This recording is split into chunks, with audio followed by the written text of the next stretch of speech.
Hello and welcome all the future officers on the study फंडा platform. मैं हूं अभिषेक और ये हमारा सीडीएस साइंस का पीवाईक्यू सीरीज चल रहा है जिसमें हम आज कवर करने वाले हैं सीडीएस 2 2019 में आए हुए साइंस के questions. Let us start with our first question which is that a car undergoes a uniform circular motion the acceleration of the car is. ठीक है, यूनिफॉर्म सर्कुलर मोशन जब भी होता है ना तो हम उसमें बोलते हैं कि body is in accelerated motion, मतलब बॉडी एक्सेलरेट कर रही होती है। एक्सेलरेट क्यों कर रही होती है? बिकॉज हर पॉइंट पे जो डायरेक्शन है वो चेंज हो रहा होता है एक सर्कल में। ठीक है, डायरेक्शन चेंज होगा तो वेलोसिटी चेंज होगी, है ना। वेलोसिटी चेंज होगी तो एक्सेलरेशन होता रहेगा। ठीक है, तो इसलिए इसको हम बोलते हैं it is a non zero constant. ठीक है, so option B will be our correct answer. Now next is an echo is heard after 5 seconds of the production of sound which moves with a speed of 340 meter per second. What is the distance of the mountain from the source of sound which produces the echo? ठीक है, तो ये होगा।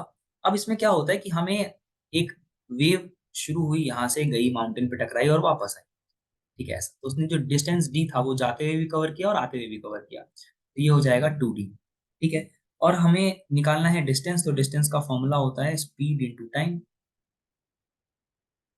ठीक है, तो distance हो गया 2D, स्पीड हो गया 340, इंटू में टाइम हो गया 5 seconds, that is 2D is equal to 1700 meter. So D will be 1700 upon 2 is equal to 850 meter होगा, जिसको कि हम 0.85 किलोमीटर लिख सकते हैं। ठीक है, सो ऑप्शन बी जो होगा वो हमारा राइट आंसर होगा। ओके, नेक्स्ट है हमारा 100 watt electric bulb is used for 10 hours a day. How many units of energy are consumed in 30 days। ठीक है, सो 100 watt का बल्ब है जो कि 10 आवर्स चल रहा है इनटू 30 days।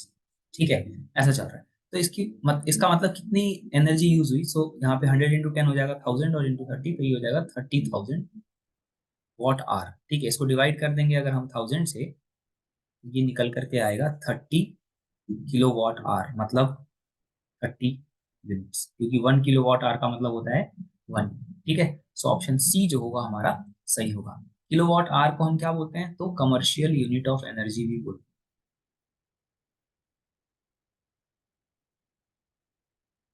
ठीक है, नेक्स्ट है हमारा बोस आइंस्टीन कंडेंसेट इज। ठीक है, तो हमारे पास 5 स्टेट्स ऑफ मैटर होते हैं, that is solid, liquid, gas, तो आपको पता होगा। इसके अलावा फोर्थ होता है प्लाज्मा एंड फिफ्थ होता है BEC, that is Bose Einstein condensate. तो it is a fifth state of matter. ठीक है, ये कब फॉर्म होता है? It is formed when a gas of low density is cooled to absolute low temperature or zero temperature। ठीक है, next we have the rate of evaporation of liquid does not depend upon. Rate of evaporation जो है वो depend किस किस चीजों पे करती है, पहले वो देख लेते हैं। तो ये डिपेंड करती है सरफेस एरिया पे, डायरेक्टली प्रोपोर्शनल होती है। उसके बाद विंड स्पीड पे डायरेक्टली प्रोपोर्शनल होती है। और जो हमारा सरफेस एरिया हो गया, विंड स्पीड हो गया, देन अपना टेम्परेचर पे भी डायरेक्टली प्रोपोर्शनल होता है इवेपोरेशन। एंड जो ह्यूमिडिटी होता है, ह्यूमिडिटी पे इनवर्सली प्रोपोर्शनल होता है evaporation। ठीक है, तो इन 4 चीजों पे डिपेंड करता है।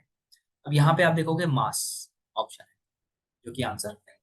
ठीक है, चलिए, मतलब ये आंसर होगा, मतलब इस पे डिपेंड नहीं करेगा, है ना। चलिए, नेक्स्ट है हमारा Rutherford's alpha particle scattering experiment on thin gold foil was responsible for the discovery of. ठीक है, तो इसने डिस्कवर किया था एटॉमिक न्यूक्लियस को। ठीक है, हमने ये चीज करी भी है कि ऐसे कुछ हमारे जो एटम्स हैं गोल्ड के, उनके बीच में डिस्कवर हुआ था कि बीच में इनके बहुत ही ज्यादा हाईली पॉजिटिव पार्टिकल है जिसपे कि almost all the mass is concentrated. जब भी अल्फा पार्टिकल जा रहे थे जो कि पॉजिटिवली चार्ज थे, और ये न्यूक्लियस ही पॉजिटिव चार्ज, तो इनसे डिफ्लेक्ट हो जा रहे हैं। ठीक है, डिफ्लेक्ट हो जा रहे हैं, जैसे ही जाते थे इधर से वापस आ जा रहे हैं। ठीक है, so atomic nucleus C will be our answer. Next we have is food chain is. ठीक है, तो फूड चेन इज एक्चुअली कि ये मतलब आप एक आपके पास सबसे नीचे प्रोड्यूसर्स होते हैं, फिर उनके ऊपर प्राइमरी कंज्यूमर्स, फिर सेकेंडरी कंज्यूमर्स, फिर टर्जरी कंज्यूमर्स। ठीक है, और हर लेवल पे क्या होता होता है कि फूड पास ऑन हो रहा होता है और उसके साथ एनर्जी पास ऑन हो रही है। एनर्जी कितनी पास ऑन होती है, बस 10% एनर्जी पास होती है नेक्स्ट लेवल पे, ठीक है। तो it is a passage of food and energy from one organism to the another. Option C will be our right answer, ठीक है। Then which one of the following is active transport, ठीक है। तो active transport का मतलब ये होता है कि कोई भी चीज, कोई भी सब्सटेंस जो कि लो कॉन्सेंट्रेशन से है वहां से हायर कॉन्सेंट्रेशन पे जाए, ठीक है, that is against the gradient जा रहा है, ठीक है। तो इसको हम बोलते हैं एक्टिव ट्रांसपोर्ट। और अगर हायर कॉन्सेंट्रेशन से लोअर कॉन्सेंट्रेशन आ रहा है दैट मीन्स ये क्या है, पैसिव ट्रांसपोर्ट, ठीक है। तो इसका आंसर आप देखोगे तो it will be the movement of a substance against a diffusion gradient with the use of energy from respiration. इसको जो एनर्जी मिलती है लोअर कॉन्सेंट्रेशन से हायर कॉन्सेंट्रेशन में जाने के लिए बहुत एनर्जी चाहिए, वो एनर्जी इसको मिलती है रेस्पिरेशन से, रेस्पिरेशन से ब्रेक डाउन होकर एनर्जी हमारे पास आता है, ठीक है। So option A will be our right answer. Next है हमारे पास chlorophyll is photosynthetic, chlorophyll in photosynthetic prokaryotic bacteria is associated with, ठीक है। सो एक्चुअली ये दो तरह के होते हैं, एक तो हमारे पास प्रोकैरियोटिक ऑर्गेनिजम्स हो गए और एक होते हैं फोटोसिंथेटिक यूकैरियोटिक,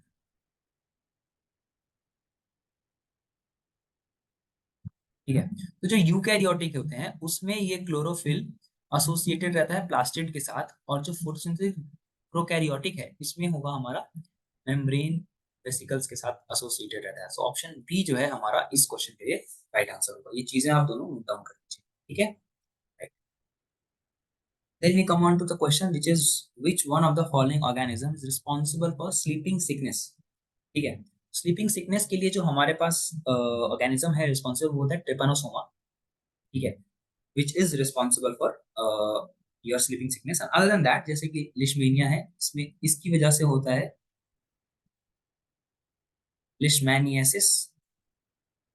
एस्केरिस जो है हमारा वो एक्चुअली एक राउंड वॉर्म होता है जो कि हमारा स्मॉल इंटेस्टाइन में मिलता है, स्मॉल इंटेस्टाइनल राउंड वॉर्म बोलते हैं इसको। और हीलियोबैक्टर जो है इट कॉजेस अल्सर, ठीक है, peptic ulcer. Next we have which one of following body parts or organs of the human body does not have smooth muscles, ठीक है। तो स्मूथ मसल जो है आपके पास देखने को मिलेगा कि जहां जहां पे हॉलो चीजें हैं, राइट, जैसे कि urinary bladder, uterus, stomach, intestine, circulatory systems like arteries and veins, hollow चीजों में जो है आपको स्मूथ मसल्स देखने को मिलेंगे, ठीक है, ताकि ट्रांसपोर्टेशन इजी हो पाए, ठीक है, उनके थ्रू मूवमेंट इजी हो पाए। बट जैसे कि बाइसेप है, ठीक है, यहाँ पे कुछ भी ऐसी की जरूरत नहीं है और ना ही ये हॉलो होता है, तो यहाँ पे आपको स्मूथ मसल देखने को नहीं मिलता है, ठीक है। So this will be our answer. Now next है हमारा मैग्निफिकेशन का फॉर्मूला पूछा है। तो मैग्निफिकेशन का फॉर्मूला होता है कि इमेज का हाइट अपॉन ऑब्जेक्ट हाइट, ठीक है, that is h2 upon h1 और h डैश अपॉन h, ठीक है, ये होता है। अब यहाँ पे इन टर्म्स में नहीं दिया हुआ है, यहाँ पे दिया हुआ है कि साइज ऑफ स्पेसिमेन लिखा हुआ है, ठीक है ना। तो इसको आप देखोगे ऑब्जर्व साइज ऑफ स्पेसिमेन मतलब कि इमेज, और एक्चुअल साइज मतलब कि ऑब्जेक्ट का साइज, ठीक है। सो ऑप्शन बी जो है वो हमारा करेक्ट आंसर है। Next we have which one of the following cell organelle is known as suicide bag of the cell, ठीक है। जो हमारे लाइसोसोम होते हैं, ठीक है, लाइसोसोम में एक एंजाइम होता है जिसको कि हम बोलते हैं हाइड्रोलिटिक एंजाइम, ठीक है। इसकी वजह से क्या होता है, एक प्रोसेस होता है जिसको कि हम बोलते हैं ऑटोलिसिस, ठीक है। इस ऑटोलिसिस प्रोसेस से जो सेल्स होते हैं वो बर्स्ट हो जाते हैं, ठीक है। और क्योंकि जब जब भी वो डैमेज होते हैं तो वो सेल्स बर्स्ट हो जाते हैं, दैट इज व्हाई लाइसोसोम को बोला जाता है कि they are the suicidal bags of the cells, ठीक है। फिर जो प्लास्टिड्स हैं वो डिफरेंट डिफरेंट पिगमेंट्स अपने पास स्टोर करके रखते हैं, जैसे कि क्लोरोफिल हो गया, क्लोरोफिल ग्रीन प्लांट्स में फोटोसिंथेसिस कराता है, ऐसे अलग अलग जो है, किसी में ग्रीन पिगमेंट होता है, किसी में येलो पिगमेंट, किसी में red pigment, for different photosynthetic processes, ठीक है। फिर जो हमारा एंडोप्लाज्मिक रेटिकुलम है, या ये किसके लिए रिस्पॉन्सिबल है, तो लिपिड एंड प्रोटीन सिंथेसिस, ठीक है। And mitochondria is known as the power house of the cell, okay. Next we have rate of evaporation increases with, ठीक है। तो अभी हमने थोड़ी देर पहले भी ये क्वेश्चन एक्चुअली दो बार ही आ गया है सेम एग्जाम में, ठीक है। तो rate of evaporation increases with बोला है, तो हमने देखा था कि सरफेस एरिया से डायरेक्टली प्रोपोर्शनल था इवेपोरेशन, ठीक है, तो मतलब अगर ये बढ़ेगा तो ये भी बढ़ेगा, तो ये सही है, हमारा ए ऑप्शन ही हमारा सही हो जाता है। इंक्रीज इन ह्यूमिडिटी से इवेपोरेशन कम होता है, ठीक है, विंड स्पीड कम होगा तो भी इवेपोरेशन कम होगा, टेम्परेचर डिक्रीज होगा तो भी इवेपोरेशन कम। यहाँ पे बस इवेपोरेशन क्या होगा, इंक्रीज। ओके, और A is your answer. Now next we have is if an object is at rest, then the time axis versus distance axis is, ठीक है। अब यहाँ पे देखो कि लेट्स से यहाँ पे हमारा ये हो गया टाइम एक्सिस x और ये हो गया डिस्टेंस y, ठीक है। तो कोई ऑब्जेक्ट अगर यहाँ पे है और वो रेस्ट पे है तो वो ऐसे ही रहेगा, टाइम चलता रहेगा और ये ऑब्जेक्ट ऐसे parallel to the time axis चलता रहेगा, दैट इज हॉरिजॉन्टल, ठीक है। Option B is our correct answer. फिर आते हैं, we have two statements about the mixtures, that is a substance can be separated into other kinds of matter by any physical process। ये गलत हो गया, सबके लिए अलग अलग फिजिकल प्रोसेसेस है, एनी फिजिकल प्रोसेस से किसी भी सब्सटेंस को हम अलग नहीं कर सकते, ठीक है। तो एक गलत हो गया, ठीक है, एक गलत हो गया। तो पहले तो ये गया ऑप्शन, ये ऑप्शन हटा, ठीक है। फिर उसके बाद देखते हैं सेकेंड वाला, dissolve sodium chloride can be separated from water by the physical process of evaporation, ठीक है। तो ये सही, इवेपोरेशन से भी कर सकते हैं, बॉइलिंग से भी कर सकते हैं, ठीक है। तो ऑप्शन बी है हमारा correct answer. Then we have next as which one of the following statement is not correct? Elements are defined by the number of protons they possess। ये ठीक है, क्योंकि जितना नंबर ऑफ प्रोटॉन्स होगा वही उसका एटॉमिक नंबर होता है, उतने ही उसमें नंबर ऑफ इलेक्ट्रॉन्स भी होंगे। Then isobars are atoms having the same atomic number but different mass number, ये गलत है। Same atomic mass but different atomic number, ठीक है, ये होगा सही आइसोबार का डेफिनेशन, तो ये हमारा आंसर है, ठीक है। Okay, next question we have is if the speed of a moving magnet inside a coil increases the electric current in the coil is, ठीक।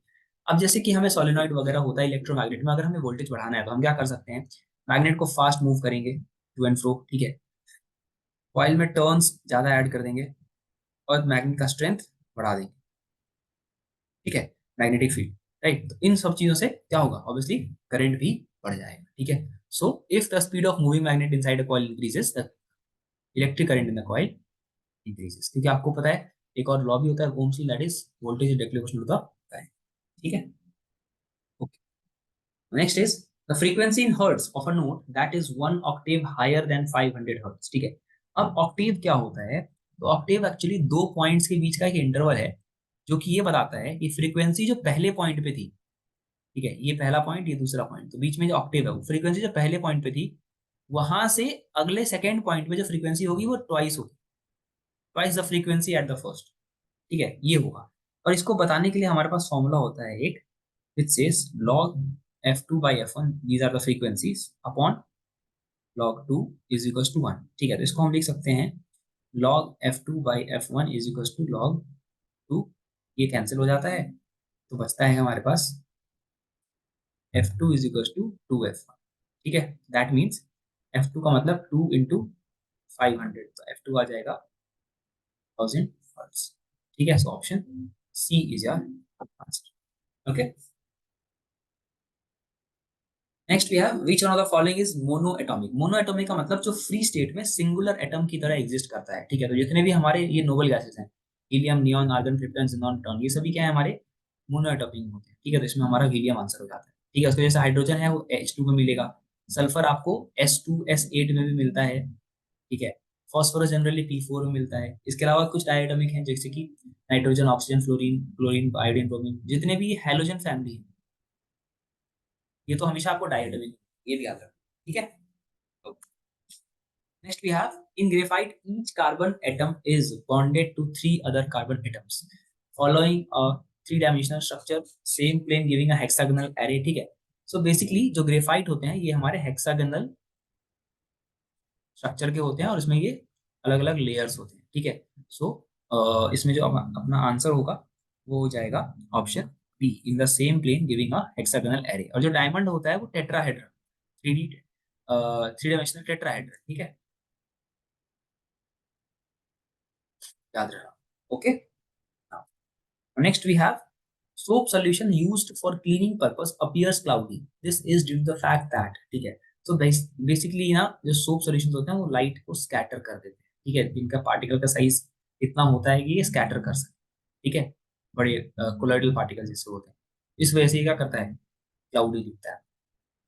ठीक है, नेक्स्ट है people prefer to wear cotton clothes in summer season. This is due to the fact that cotton clothes are good absorbers of, ठीक है, जितना ज्यादा absorb करेंगे फिर क्या करेंगे, पूरा जो एरिया हमारा बॉडी का एरिया में उस वाटर को फैला देंगे, उसकी वजह से इवेपोरेशन ज्यादा होगा, और इवेपोरेशन जब भी होगा तो क्या होगी, कूलिंग कॉज होगी। ठीक है, तो it will be comfortable for the person. Okay, next we have employing chromatography one can not separate. ठीक है, तो यहाँ पे चार ऑप्शंस दिए हुए हैं, जिसमें कि colours from a dye, pigments from a natural colour and drugs from blood. जो ये तीन हैं हमारे, इन तीनों को हम कर सकते हैं क्रोमेटोग्राफी से अलग। जो रेडियो आइसोटोप्स है उनको अलग करने के लिए 6 तरीके होते हैं। ठीक है, diffusion, distillation, centrifugation, thermal diffusion, exchange reaction, electrolysis. इसमें कोई भी क्रोमेटोग्राफी का नाम, ठीक है, सो ऑप्शन ए जो है हमारा आंसर, राइट। फिर अगला क्वेश्चन आता है हमारे पास, atomic number of an element is a more fundamental property than its atomic mass. ये किसने कहा था, तो ये हमें कहा था हेनरी मोजले ने। ठीक है, इन्होंने जब मॉडर्न पीरियोडिक टेबल बनने से पहले इन्होंने ये स्टेटमेंट दिया था। उसके बाद मॉडर्न पीरियोडिक टेबल को बनाया किसने, नील्स बोर ने। ठीक है, which one of the following acids is also known as vitamin C. तो विटामिन सी हम बोलते हैं किसको, एस्कॉर्बिक एसिड। ठीक है, मेथनोइक एसिड को हम एक और नाम से जानते हैं, फॉर्मिक एसिड। ठीक है, लैक्टिक एसिड का फॉर्म होता है जब मसल क्रैम्प्स होते हैं। टार्ट्रिक एसिड्स कहाँ होते हैं, टामारिन। ओके, फिर है हमारे पास which one of the following is not found in animal cells. ठीक है, एनिमल सेल्स में हमारे पास सेल वॉल नहीं होता, ये सिर्फ प्लांट सेल्स में। ठीक है, then we have Marsilia, fern and horsetail are examples of which one of the following plant groups। ठीक है, तो ये है हमारे टेरिडोफाइट्स। टेरिडोफाइट्स में आपको देखने को मिल जाते हैं Marsilia, fern एंड horsetails। ठीक है, फिर जो ब्रायोफाइट्स हैं उसमें आपको मिलेंगे लिवरवर्ट्स, मॉसेस, फिनेरिया। जिम्नोस्पर्म्स के कुछ एग्जांपल्स हैं साइकस, फाइनस, सेड्रस। एंजियोस्पर्म्स के हैं रोज, मैंगो, वीट। ठीक है, तो ये सारे एग्जांपल्स भी याद रखना, और इस क्वेश्चन का आंसर है हमारा ऑप्शन ए, ये है हमारे प्लांट की। Okay, that was it। You can comment down your scores, your doubts, anything. I will be happy to answer them. And you can also contact us, reach out to us using this number for any kind of further queries. You can also join Telegram channel for latest update. And please keep sharing these sessions with your friends who are also going to appear for the exams, as there's not much time left, right? And do like the session if you have liked it, if you have found it informative and useful. Thank you so much. I'll see you in the next one. Jai Hind.